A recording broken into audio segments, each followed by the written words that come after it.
Welcome to the webinar on launching a successful network management practice, sponsored by ATS Network Management. Before we start, just a few points to take note. If you do have questions around the content that's going to be presented today, please feel free to put it through on the question and answer button right at the bottom of your screens there, or you can put it in the chat box, and we will have that covered during the fireside chat just after all the presentations. Without further ado, let me just introduce you to our panelists for today. First up will be Glenn Lazarus, our CEO of ATS Network Management. He's our host and sponsor for today's session. He is going to speak on the digital transformation for Africa and the challenges and the solutions that can be presented for those challenges that are there within the digital transformation space. And next we'll have John O'Callaghan. He's the Director for International Product Marketing at SolarWinds Ireland. And is joined by Tony Johnson. He's a product manager at SolarWinds Ireland. So over to you, Glenn.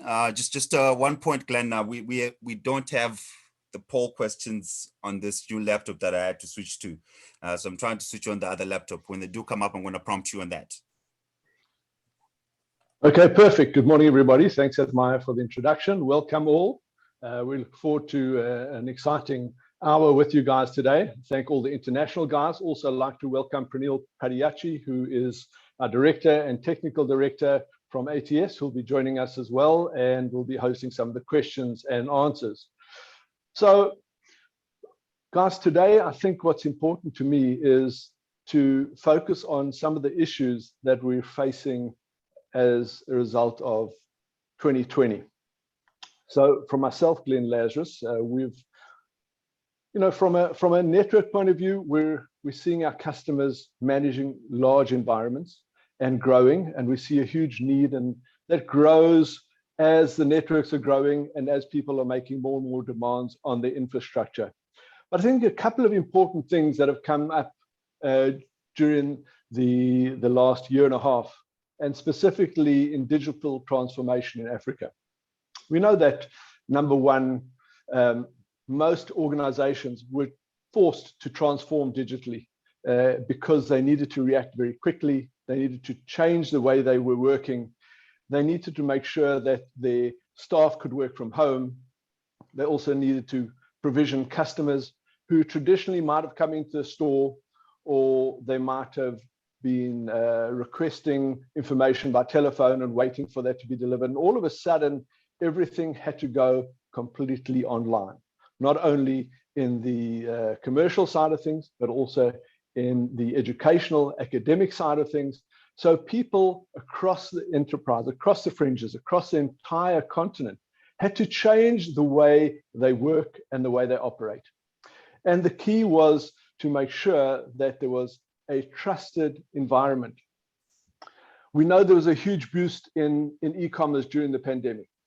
And we also know that since the turn of the year, since we hit 2021, that initial huge boost in e-commerce has started to come down slightly. So we've seen some changes, but we've seen other areas gaining momentum where previously education had, been returning to going back to the classroom. That still remains a very, very powerful and prominent place within our society today. We're not seeing everybody returning to work. So there's still a lot of pressure, a lot of change within our society and within our technical provisioning. Another very important thing that our customers are facing is that privacy and personal information has become a priority. So security is front of mind. And in South Africa, specifically coming in July, we have the POPIA Act, which protects our customers even further from their data being spread across the web. But fundamentally to all of this is to make sure that systems need to be operational 24/7. So that is a very, very powerful thing. Now, we were chatting just before we came onto this webinar a few minutes ago, and we were talking about a session that we had 18 months ago, but 12 months ago, we were no different. 12 months ago, roughly March last year, we had our annual event, which takes place in Sandton generally, Sandton in Johannesburg. And the Friday before our event, our keynote speakers sent us an email saying, unfortunately, guys, we can't make it. We can't fly. We've been in lockdown. And we'd actually been running or provisioned to run at one of the poshest hotels in Sandton, who will remain nameless for the next couple of minutes. But we did all our testing the day before. We always do these things, and everything was perfect. On the day, we had over a few hundred people arrive, and in connecting up to our international connection, being a new hotel, their network infrastructure, because it was such a new hotel, their network infrastructure started to play up. I think Praneel still has some nightmares over what went down over that day, but at the end of the day, we came out tops. We managed to achieve our goals, and we had a fantastic session. But the reality is, in networking specifically, in IT today, everybody has to have some kind of fault-finding experience. You're not immune to it.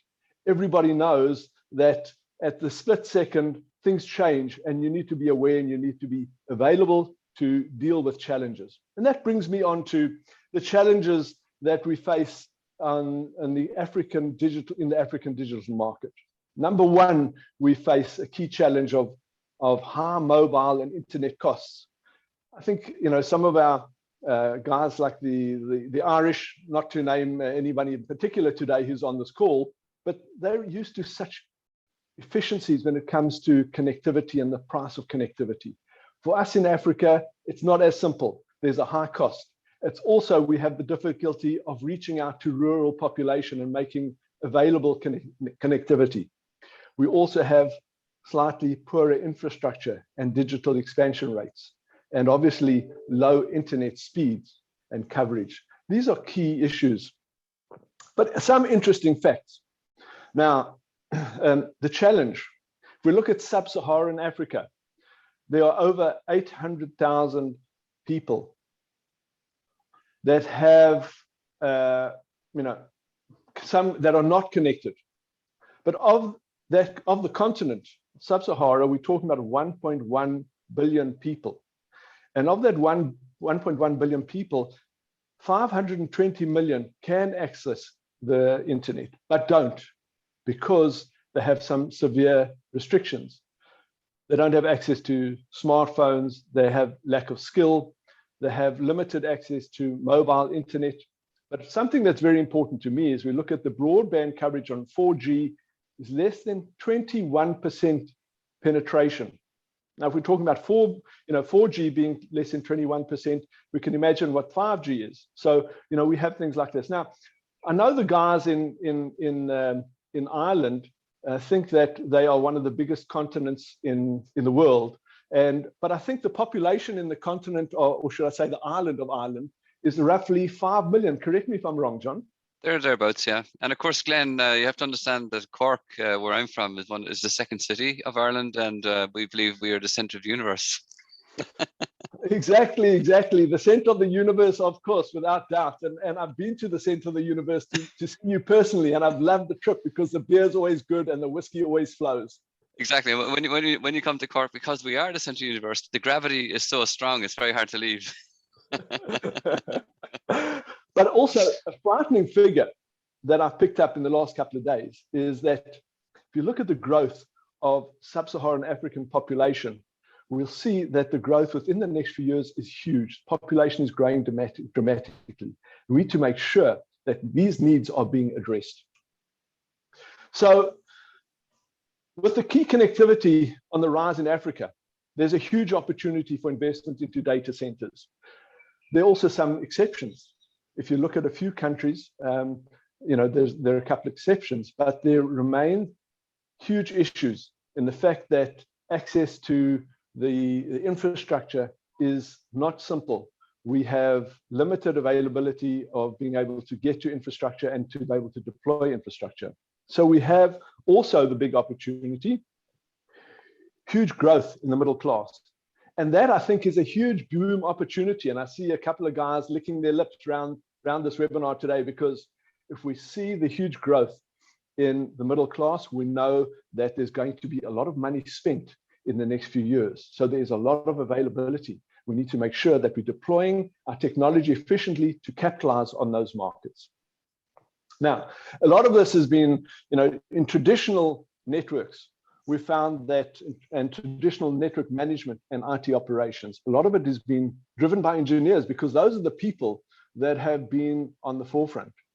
They've had to deal with issues on demand. It's been difficult to produce meaningful information because there've been a lot of hardcore technical detail, very network focused, and limited integration into help desks, and stats and reports that are produced are not really efficient and are not many meaningful.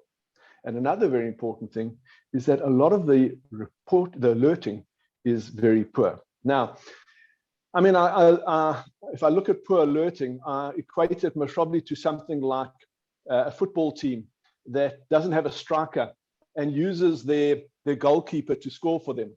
Not pointing any fingers at any specific teams, I might add, but there are things like that happen in the last week or so. You can't rely on your goalkeeper. You need to rely on infrastructure. You need to rely on the people that make it happen time after time. Those are the people, those are the things that make the difference. So you need to ensure that the tools and the services that you implement are able to provide the necessary resources to give you the information that you need. As professionals out there, we are all IT professionals. And we've been having lots of conversations with many people. And what's coming out from these conversations is, in an enterprise network today, information needs to be live, it needs to be real time, it needs to be proactive, it needs to be preemptive. It's no longer acceptable that we can just say, we'll work it out what we need in the future. Our systems need to be able to feed us that information. We need to be predictive. It needs to cater for different types of personas, different people that have different jobs, that don't need to see granular detail on one side, but need to see specific information on the other. So that's vital. There needs to be customization. There needs to be priority notifications, and it also needs to be not limited to specific vendors. It also needs to be, in true, the true environment that we work today, it needs to be on-prem and cloud. Now, I mean, we had a conversation with a customer a couple of weeks ago that's running a huge infrastructure. They're in the healthcare industry. And we're talking to one of the engineers, and Praneel and I hopped onto that particular session. We were looking at the alerting inside one of the network management consoles, and there were literally hundreds and hundreds of unacknowledged alerts. And we said to the engineer, well, what's happening here? He said, well, he doesn't really look at the alerts because there's so many. He just lets them go into a folder, and so that's part of the priority. Is you can't have so many alerts going out there that it's too much information. The information needs to be focused. It needs to be that only priority alerts are put out there. If you're just putting out hundreds and hundreds of alerts, then it's meaningless, and that means nothing. So based on the kind of business we're running, you need to have business efficiency information being provided, not only to the technical people, because if it's only to the technical people, then the business users, those people that are running their efficient businesses today don't have knowledge of what's going on inside the infrastructure. So those are some of the most important things that need to happen. One thing that's come out that's very clear is end users should not be the first alerting tool. End users are there to make sure they continue to use their systems, but they should not be the people phoning the help desk when there's a problem.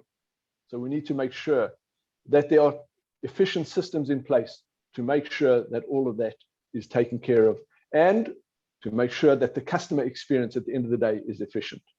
So the question is, are our IT and system management solutions today evolving to deal with these scenarios? Do they cater for things like the efficiencies and the machine learning to be predictive, to deal with big data? Our databases have grown huge. We have customers that are running terabytes and terabytes of data, but how efficient are they running? They're causing many problems. We need to be able to predict. We need to be able to serve that information. We need to understand it. We need to be able to share that and pass it on. And we need to, at the end of the day, be both on-prem, cloud, and hybrid. And I've asked quite a number of questions. I'm not sure if John and Tony have all the answers, but I'm going to give them a shot at presenting some of those solutions. John's already laughing because he knows that not everything can be answered in 45 minutes, but we're going to give it a bash. And I'm going to. And I can guarantee I don't have all the answers, Glenn. Oh, come on, John. We expect better than that. Tony's got all the answers. You said you are at the center of the universe. Yeah. Tony lives closer to the center than I do. With that, I'm going to hand over to John and ask him to share with us. Perfect. Thanks, guys. Thanks, Glenn. And good morning, everybody. From I think it's cold and wet. I've closed the blinds, as you can see behind me, are the curtains. I'm not a vampire. And the reason I close is that when I open up, there's a big glare of sunlight or whatever comes in, and I kind of get lost in the light. So thanks, Glenn. And first and foremost, thanks, Glenn, for being a fantastic partner down in South Africa and Africa, the continent. If you look at SolarWinds as an organization globally, one of our key aspirations is to grow the international markets faster than the North America domestic markets, right? So Sudhakar Ramakrishna, who's our new CEO, who joined us, I think on January the 8th this year. Of course, he was parachuted into the security incident that we had to deal with as well. The good news there is that all the systems have been patched and we're coming out the other side of that, and customers continue to purchase our solutions and renew at actually higher rates than ever before. So our transparency on that security incident was really well appreciated.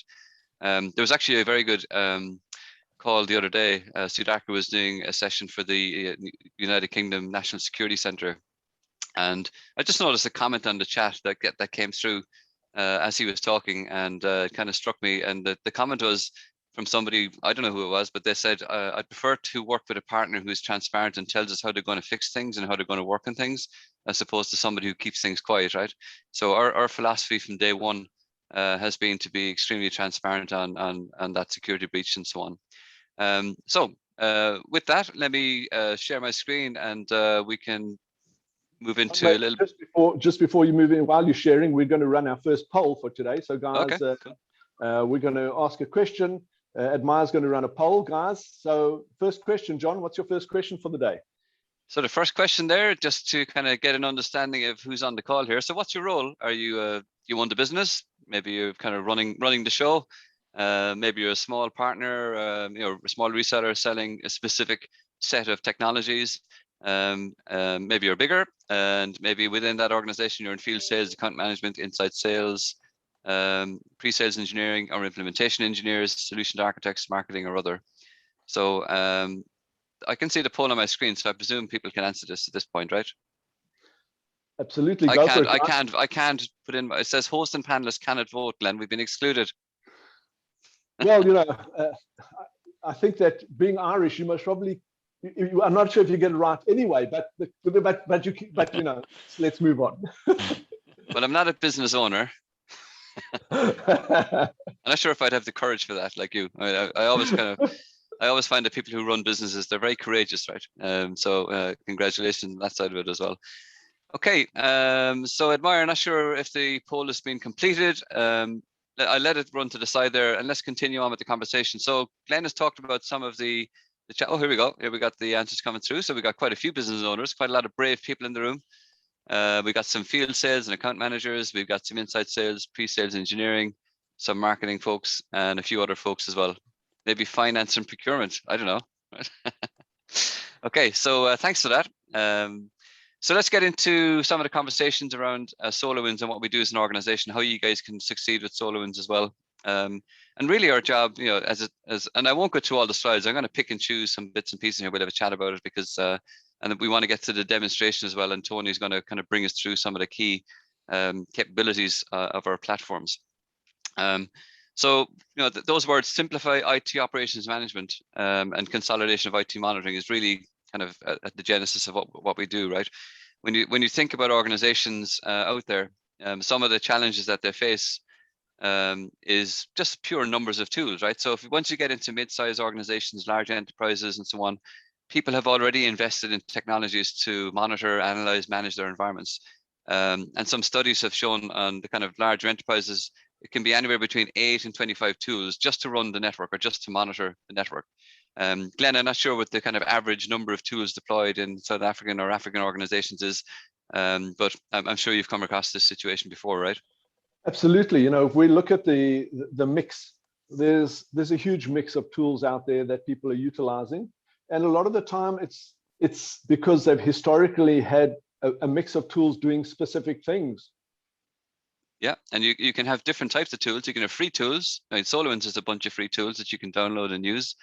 You can have open source, right? So you can go and build your own, if you're really clever and you want to download open source technologies and build your own solutions, you can go and do that. And SolarWinds, of course, we're in the licensed tools business and the licensed products and solutions and subscriptions and so on. So I suppose the benefit of what we do is, you know, we build the product, we build all the benefits into the product, we provide support along with Glenn and the team down in Africa as well. So, you know, free tools obviously have very limited scope. Open source can be risky because you might build something and then the person who builds the solution leaves the company and everybody's wondering, where's Jimmy gone? Jimmy built the open source solution last week and he's after leaving the company and now nobody knows how to work it. So that can be a challenge. But even just the number of the quantity of tools, and I probably guarantee that if somebody's got 8 or 10 tools monitoring networks, they don't talk to each other. Those tools are not integrated probably in any way, shape, or form. So we'll talk about integration in a few minutes. So the associated cost, and you know, when we look at cost, it's always going to be time and effort, right? So again, some statistics from the marketplace tells us that nearly 30% of an IT team's bandwidth is typically spent dealing with digital performance issues. Now, this is not just network. This could be anything in relation to IT stack, right? And the associated average cost of resolving those issues, or that time cost, essentially is $2.5 million per organization. Now, that seems like a lot of money. If you're looking at SMBs or kind of commercial type of organizations, the bill will be much smaller. If you go to very, very large enterprises and global accounts and so on, the bill will be much bigger, but the average is landing in around the $2.5 million, which is significant. So if you could go to somebody and say, hey, I can give you $2.5 million back in terms of cost by helping you to improve. You want 5? Am I back? I'll take some of that.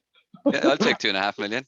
I'll take, well, you probably need to have like 250 million rand, right? To make it worthwhile, right? Okay. But dollars, I'll take that certainly. But if we can go to customer, you know, jointly as partners and vendors together, working together, and say, hey, we can help reduce the time by 10%. So from 29%, we'll get your, you know, it'll be down to in the teens, and we can save you money associated to that. Of course, everybody's going to be interested in it because, you know, one of the business outcomes that people want when they invest in technology like SolarWinds is to see kind of financial benefits and efficiency benefits and so on, right? As Glenn mentioned. Another thing you can have a conversation about with a customer is kind of where is the customer on the monitoring journey, right? Are they kind of at the 0 level? Do they just use log files? Are they completely unmanaged, just ad hoc reporting? Or have they moved into the basic environments where they've got basic health status of nodes, elements, basic alerting? And as you said, Glenn, you know, some of these alerting tools can generate thousands of alerts per hour, and nobody's going to look at them. Or maybe some people are gone into the advanced mode. I suppose I haven't really seen a lot of organizations up in the automated piece on the far right. I would guess that the majority of people are somewhere between basic and advanced. And Tony, I know you talk to a lot of customers, and Praneel, you do as well. You know, would you see the same, that you find customers are somewhere in the kind of basic, the blue and the yellow stage there?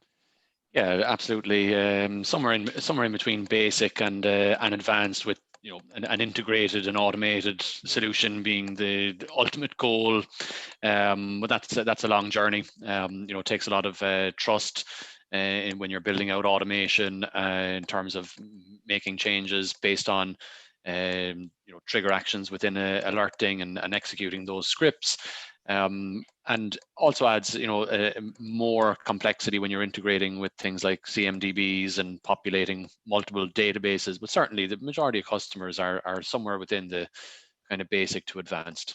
And that's an important thing to identify early in the conversation with a customer, because, you know, you can map out where they are, understand the gaps that they might have, and help them to step from one step to the next, right? So Of course, if all the organizations in Cork, Ireland, which is the center of the universe, are completely automated. Yep. Okay. Let's move on. So how can we help organizations kind of in relation to cost management, for example, right? So consolidation. I know we've been talking about consolidation. I started my career in IT way back in 1988 with a company called ICL up in just north of London. And at that time, they used to make mainframe technology. And IBM and a digital corporation and ICL were the kind of big players in the mainframes. There was one other one, which name I can't remember, but anyway, that was fairly consolidated. Right? Like if the big box in the corner was on and the green lights were on and all the green screens in the office were working, that was it. There was no requirement for SolarWinds, right? We didn't need to have IT operations management solutions for IT stacks in those days. Basically, if it was turned on and the green light was on and people could access the green screen, everything was fine. And then along comes Bill Gates, and along comes Michael Dell and a few others, and they start saying computing is for everybody, right? And they start creating the client server technology, PCs, laptops, servers, networks, and so on. And then along comes virtualization technologies and the internet, right? And now everybody can have access to the internet. Of course, as Glenn said, a lot of people still don't have access to the internet and technology as well, right? So basically what happened is kind of IT got very complex in terms of the numbers of devices, and the numbers of locations, the numbers of people that could access IT and so on. As time goes on, we see the advent of the mobile technologies, we see apps on phones and so on. So to the user now, IT is very easy, right? Here we are, we're sitting in various parts of the world, sitting in front of our screens, talking to each other about technology, right? So, and it was very easy to access this system. However, if you look at Zoom as an application, behind us sitting here today, looking at screens and talking to each other through little cameras, there's a huge amount of network infrastructure and environments that need to be maintained for that Zoom application to work. So if Zoom now have a network failure, obviously they have disaster recovery environments and so on, and backups and so on, and resilient systems. But if they don't, and their network fails, or any one of the network connections we're using right now, if my Wi-Fi fails, if Glenn's Wi-Fi fails, if anybody on this call network fails, we're gone out of the call, right? So we have a poor user experience at that point. But the point I'm trying to get to is that when we're talking to enterprises, more than likely, behind the kind of nice, easy applications that end users use, there's a huge IT stack that needs to be maintained. So within that, you're going to have lots of licenses, lots of subscriptions for technologies and tools to monitor and manage and analyze. So first thing we can do is help them to consolidate. The image there, you can see the complex world, which is actually probably a very simple picture, but gives you that impression of some complexity. All those colored little boxes are a monitoring tool, an analysis tool, a management tool that we can help to consolidate. When you do that, you consolidate licenses, the subscriptions, maybe all the renewals for those licenses, any support networks that need to be accessed for those, soft benefits like training, consolidation, and of course, accountants love to reduce the number of vendors they have to deal with and the contracts they have to manage, right? And procurement loves that as well. So we can help them in many ways to do consolidation through having the SolarWinds capability. And I'll get into the ITOM framework in a second and explain, why that's a good idea to talk about. The next thing we can do is help them automate, right? So Glenn mentioned, lots of things going on, manual intervention, users having to pick up the phone and contact the help desk and so on.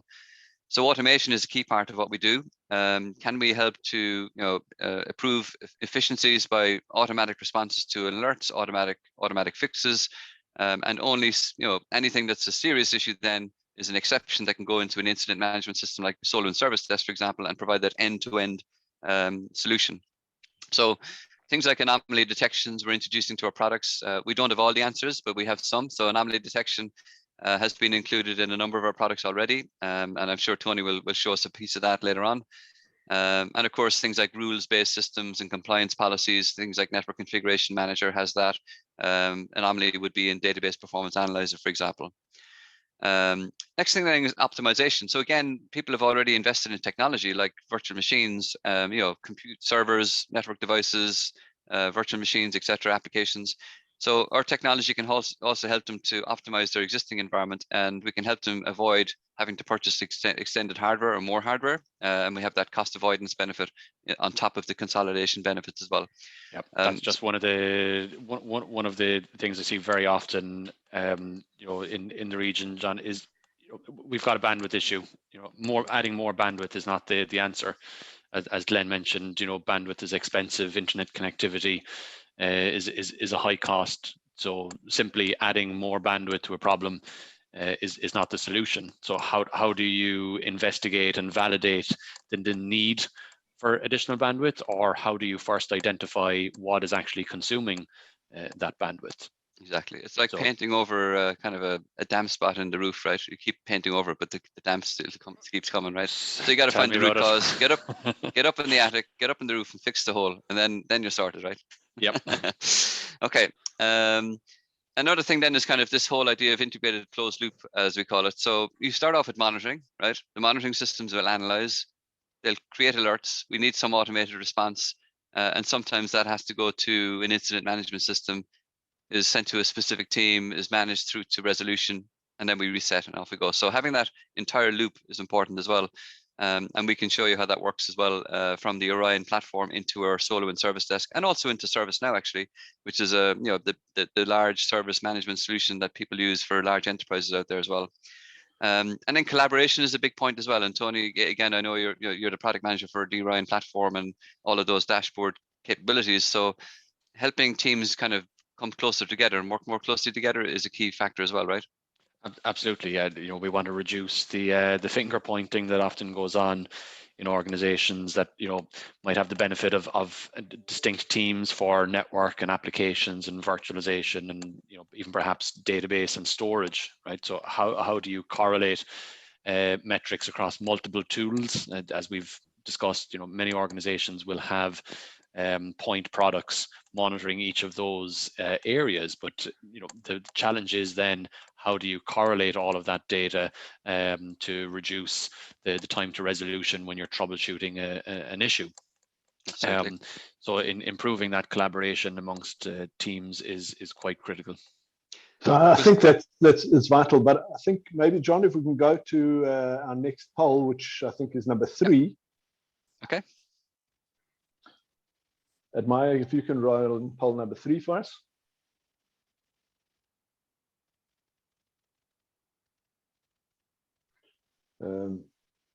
Maybe, yeah, there we go. Yeah. Okay. So what technology areas do you offer today out there? So this is a multiple choice, so you can select multiples here. So do you currently sell business application software, servers and storage, you know, your Dell, your HP, your VMware stuff, virtualization, of course, there, but it's for VMware, Hyper-V, Nutanix, maybe database technologies, that could be Oracle, Microsoft SQL, DB2, Postgres, whatever. Network hardware like Cisco, Palo Alto, IT managed services, maybe you deliver services to your end users, maybe you offer cloud hosting services, or do you do software development?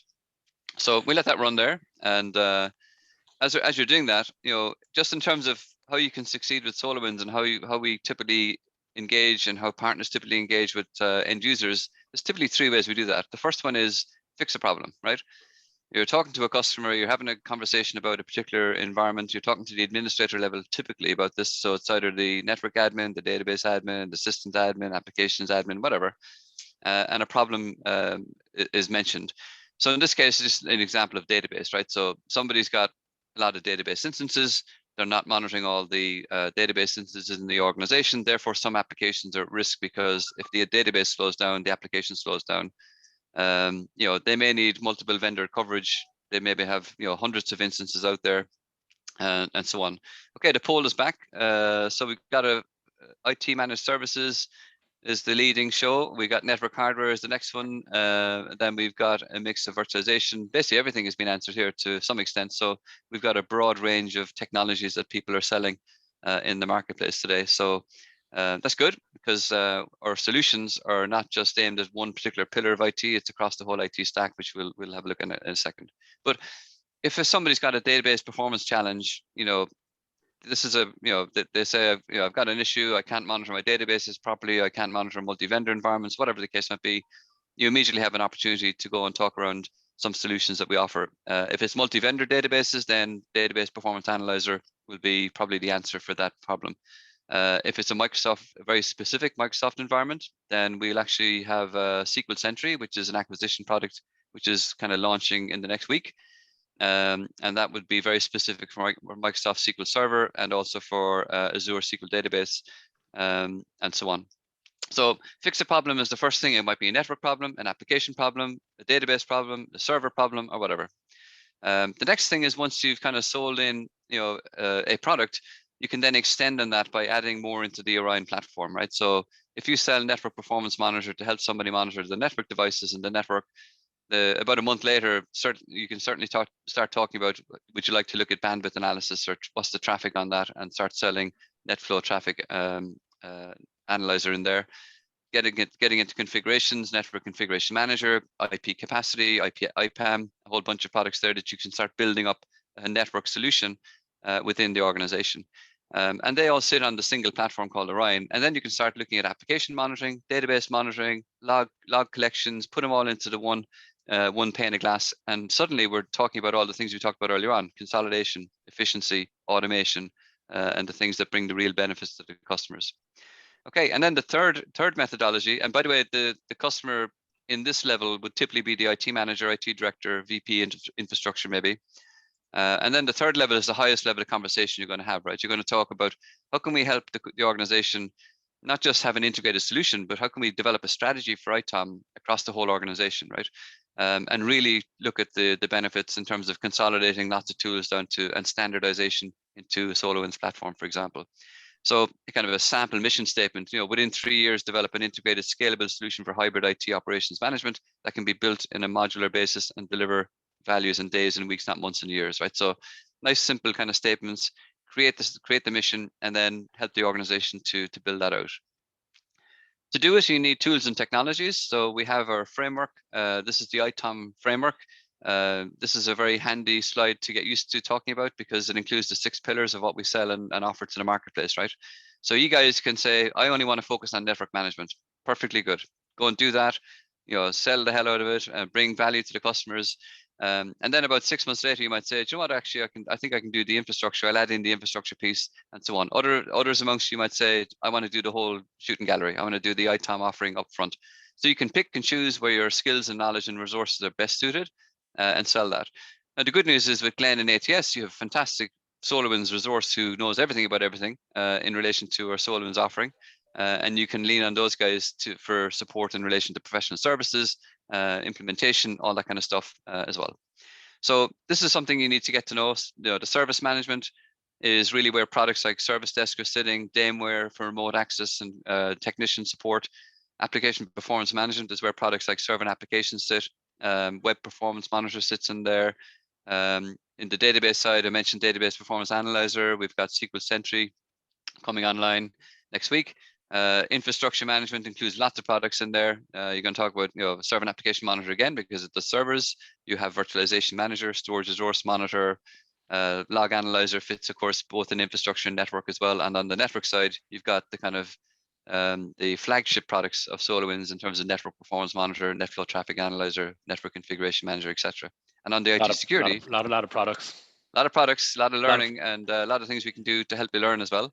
Definitely. I mean, some people often ask, what does SolarWinds do, or what do we provide, right? How would you describe it in one sentence? I'd like to describe it as the ability to manage or monitor IT wherever it sits. Yeah, it's that piece at the bottom. It's all things related to the operation of your IT environment, whether it's network systems, applications, whether it's on-prem or in cloud. Absolutely. And in the IT security piece, we got some niche products in there: Access Rights Manager, Security Event Manager as well. So as was mentioned, lots of products, but a lot of them integrate together into that single platform. So a great opportunity to kind of grow business within an account. We also cover cloud environments, so we can monitor SaaS applications through things like NetPath and Server and Application Monitor. We can monitor infrastructure as a service, whether it's up in Azure, Amazon, or local cloud providers. We can monitor platform as a service. We can deploy database, monitor databases, etc. So with that, I'm just going to pass control over to Tony, and we'll have a look at it, right? So we've talked about that today about what's on the platform. Let's have a look at it now. Okay, I just can't share until you stop there, John. Yeah, Yep. well, okay, that's just come through. Thank you.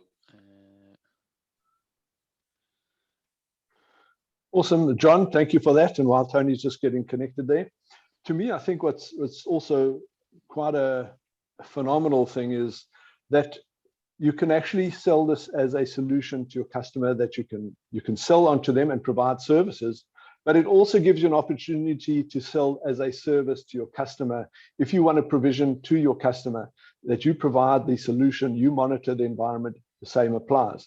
And I think one big point for me is the fact that it's all modular.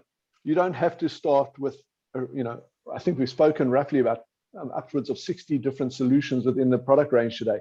You can start with one or two and build from there. You can start with one and just keep adding. And the more you add, the better the details and the better the efficiencies, and the better the view and the granular detail that you get out of the solution. Yeah, that's very true, Glenn. There's one particular partner that comes to mind in the UK. They're more of a kind of a network infrastructure provider, but one of the things that they often do, because we offer everything as a 30-day free trial. For example, if a customer has a problem with their Wi-Fi, or they're expanding, adding an additional floor to the office, or provisioning additional hardware.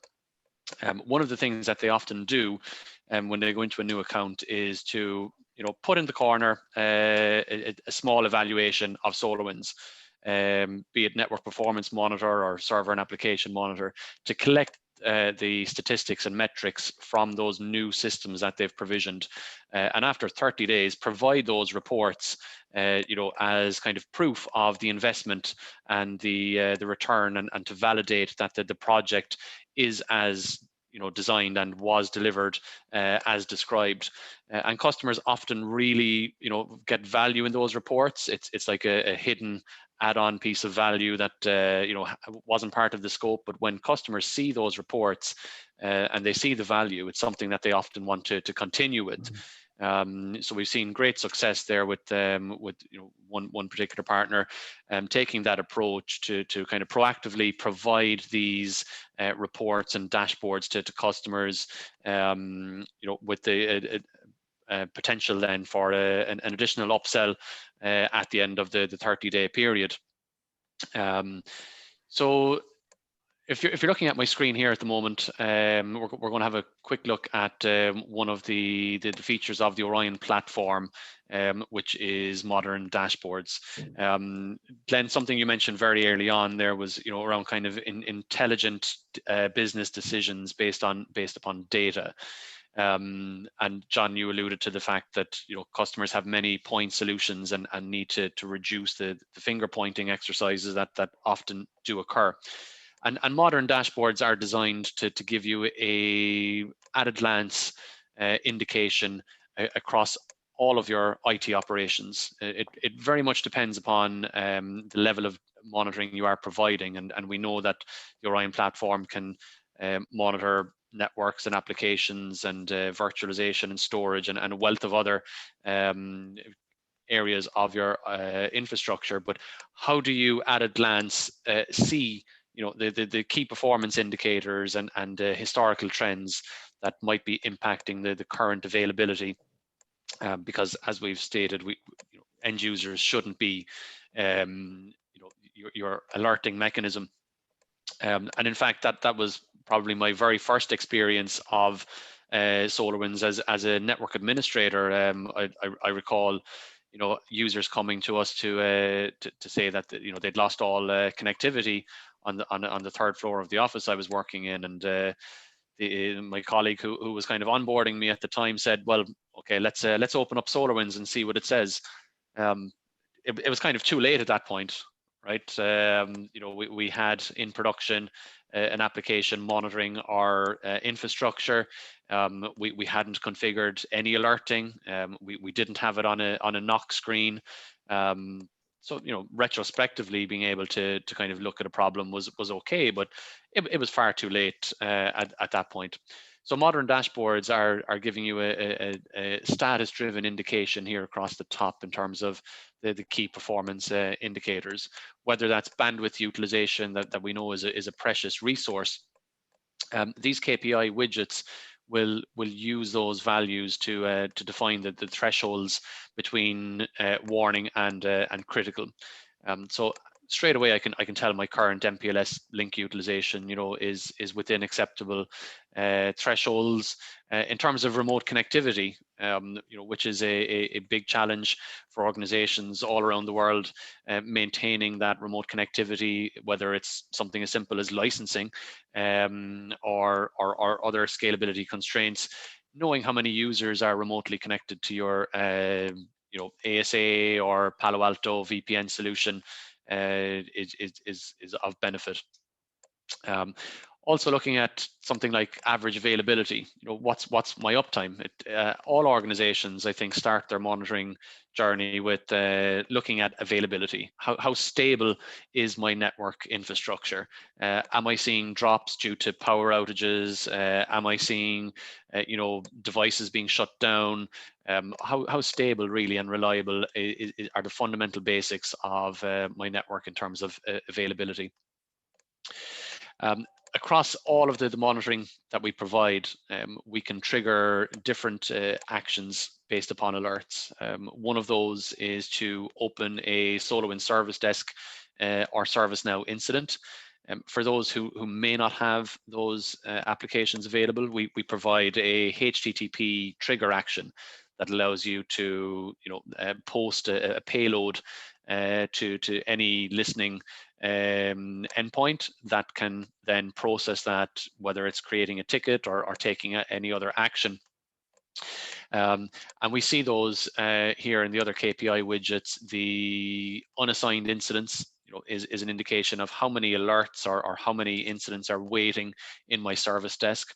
And these are both using the API polar feature of Server and Application Monitor to fetch a value, monitor, alert, and display it upon the dashboard. So knowing here immediately that I've got 3 servers that have failed backups within the last 24 hours, it gives me an overall indication as to the current status and health of my network, my systems, and the kind of load, as it were, on the service desk. Slightly different ways of looking at similar data. On the top we have the current utilization, but it's also interesting to look at the historical utilization of a metric, whether it's something like bandwidth. Within the time series widgets, we can change the time period quite easily, so we can see, was there a gradual trend? Does it coincide with people coming into the office or people connecting remotely, or is this something that perhaps is not usual for the time of day or the time period in question? That just at a glance view kind of gives you the indication. Proportional charts in terms of Active Directory, web servers, nodes by status, and top 5 alerts. These are the same widget, just configured in 4 different ways. They're all proportional charts. So whether it's the status of web servers, the status of access points, a top 5 or a top 10, these can all be presented in different ways, whether it's a pie chart, a donut chart, a vertical or horizontal bar chart. These are all, as I mentioned, data driven. So these will update in real time. You can define the refresh interval for your widgets, and as you may have noticed, that the page hasn't needed to refresh in its entirety to update the status of any of these widgets. And finally, the table widget, which just provides us with a tabular view of any data of interest. And in this case, it's my top 10 interfaces by percentage utilization for both transmit and receive. So at a glance, I'm able to see within modern dashboards, the health of critical systems, the key performance indicators of interest within my network, and this is quite suitable for display on a large knock screen, or or a second monitor, whatever the case may be. But it's very useful, to kind of for C-level to view and quickly know, okay, network and operations, applications and availability are all okay. One other feature that I think we've time to look at is one of my favorite features. It's called NetPath. Again, with the many customers having unique or point solutions across different areas of IT operations management, the correlation between the activity or events within the network and subsequent availability or outages can be more challenging and more difficult to triage and resolve without that kind of cross correlation. We've also spoken a little bit about how many organizations now are providing access to cloud applications.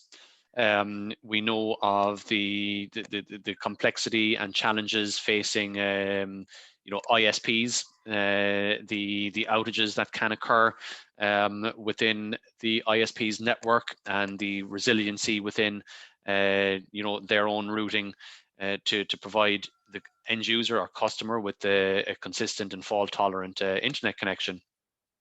So how in that world do we keep our ISPs honest? How do we diagnose problems that fall outside of our network boundary? If, for example, if I can't access Salesforce and I open a ticket, IT aren't going to turn around and say, well, we don't own Salesforce, ticket closed, right? That's not an acceptable answer. Our network engineers need to have the tools to confidently say, internally, my network is stable, but externally, we see that there is an issue and where potentially that issue is. And so NetPath is designed to specifically address that question. It gives you hop-by-hop analysis outside your network, all the way to where your service is being provided. So my favorite example here is NetSuite. NetSuite is an application that we use heavily for our back-end order processing. If it goes down or if it's unreachable, it's going to have a significant impact on the on business operations. So how do we know that our users can access NetSuite? Well, NetPath gives us the hop-by-hop analysis, as I mentioned, from inside my network to the first hop, which is a Cisco router. This feature of Network Performance Monitor shows me critical metrics like latency, packet loss, and interface utilization. And it shows me across each of the possible paths, the transit likelihood that traffic will take across that path. Now, straight away here, we can see, visually, it's quite apparent there is an issue. The host is unreachable. Down at the bottom of the screen here, we can see the historical intervals at 10 minutes. I can click on any one of those and view the full and complete path at that time of question. So I know immediately when the problem occurred. What I really like about NetPath is the integration. We have multiple products. If we look at my dashboards, whether it's network, NetFlow, configuration, logs, applications, or any of those items on the list there, each of those is a separate license that brings with it the ability to monitor different areas of your infrastructure. So the integration across those is critical.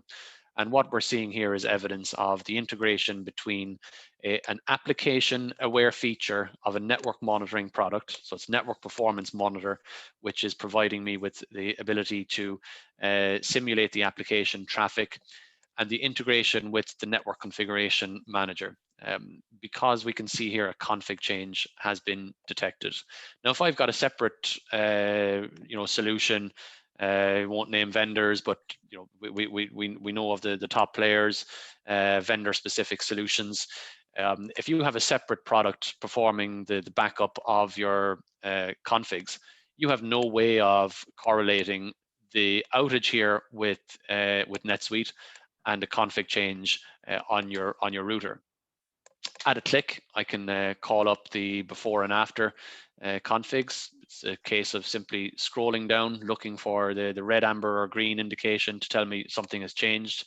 And here I can see, look, line 180, the addition of a static route added, which is causing a loop within the network and resulting in an outage for users accessing a particular service. So NetPath can be used to monitor end-to-end any TCP-based host. It could be to port 25 on your mail server internally, or it could be out to a cloud application like Office 365, and you can do that from multiple locations. Sorry, wrong one. Network and NetPath. In the case of Office 365 here, we are monitoring the end-to-end experience from multiple locations. And for those of you that are providing access to business applications externally, often it can be challenging for you to validate for your customer that your application is up because they are accessing it remotely.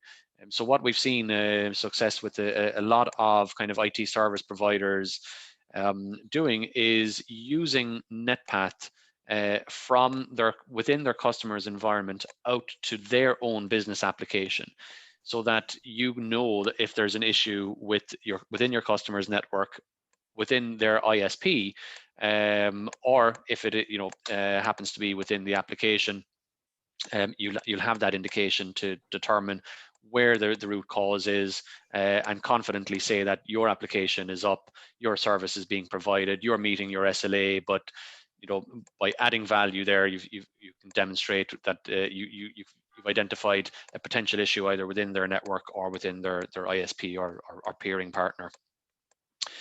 So just conscious of time there, John, and a few minutes. There's likely some questions on chat, but I hope that Tony, gives you I've kind got of a a question glance. in chat. Yep. I've got a question in chat from Dave. He wants to know regarding modern dashboards, is that features available out of the box? Yes, the modern dashboards is a feature that's available out of the box by clicking on settings and manage dashboards. This is a relatively new feature. It's in its kind of first iteration. If you're on the latest release, you will see some system dashboards for server configuration manager. The dashboard that I showed you here is not an out-of-the-box dashboard. Okay, these are query-driven dashboards. Our TWAC community, which is quite active, have a tremendous amount of examples, different queries, depending upon what you want to display and how you want to display it. These dashboards as well can be imported and exported via API. So if it's something that you create as a template and you want to share, amongst multiple Orion instances, you can do that easily through the API. Another point, I suppose, commercially, it's also a potential professional service that you guys offer, right? So, customized dashboards and sitting down with the customer, understanding exactly what they want to see on their NOC screens and building it for them. And that's a great service you guys can offer as well. Great, yeah. Thanks for that, Tony. That's awesome. I think just we've got a couple of minutes left. So before we wrap up, I just want to talk about a couple of important things. First of all, we're not, I think there are many people on this call today who haven't been involved with SolarWinds or one of our partners before. So we have a very easy process to sign up. You can go to our website, ats.co.za, click on partners, and you can sign up there.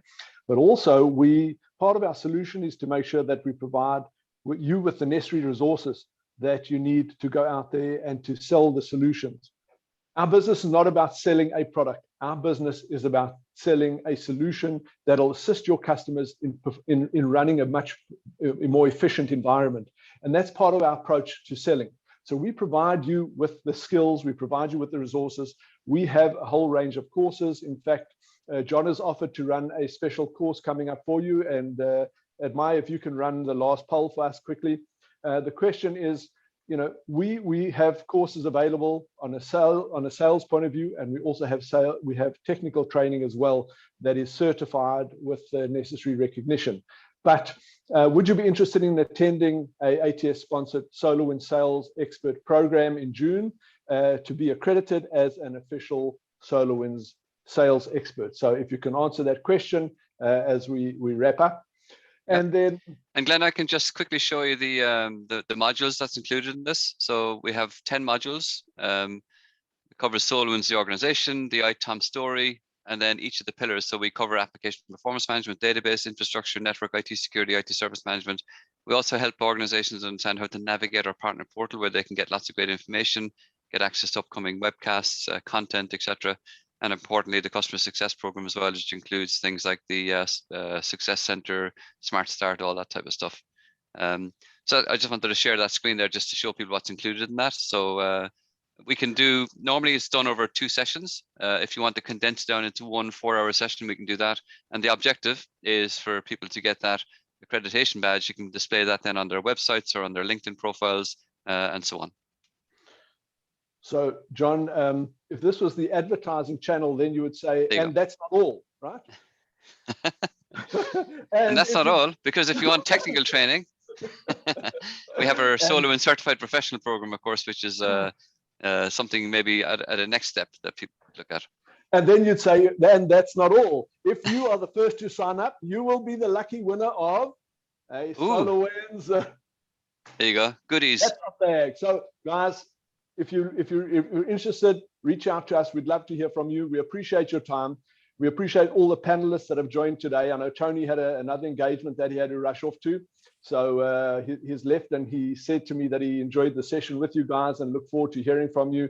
Please reach out to us. So yes, we have quite a number of partners that would like to sign up. So please, the link ats.co.za/partners, or just go to ats.co.za and click on the partners, and you can fill in over there and we'll reach out to you. We thank John, we thank Tony, Praneel, and the team at IT News for Africa for hosting us today. We look forward to engaging with you guys, and hope that this session has been worthwhile. I know for us, we've loved having you on the call, and we look forward to reaching out to you soon. So thanks, Glenn, and thanks, Admire, and thanks, Praneel. So what I will do with you, Glenn, as well, I'll send you on, we'll agree on a date for the SSC program, and I'll send you the invite, the WebEx invite, and then you can share that with the attendees here today as well. And they can sign up on that and register.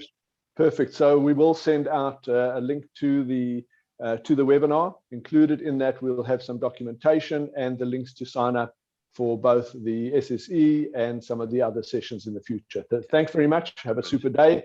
We'll see you again. Thanks, guys. Thanks. Stay safe, guys. Pleasure. Take care. Bye-bye. By the way, Liverpool was the team and the header was the goalie. Yeah.